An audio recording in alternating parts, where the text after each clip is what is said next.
Hey everybody, it's Neil, and check out this little camera I got. It's the G7 Smart Home Security Camera, and it's a 2K camera.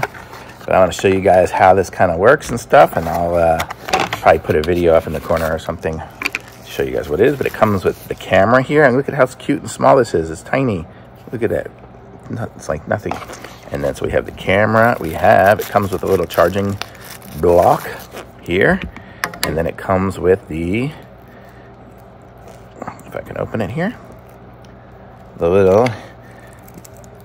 wire. So it's going to be about a 6-foot wire, and it's USB to USB-C. So it kind of just plugs in there, and then I can plug it in to my,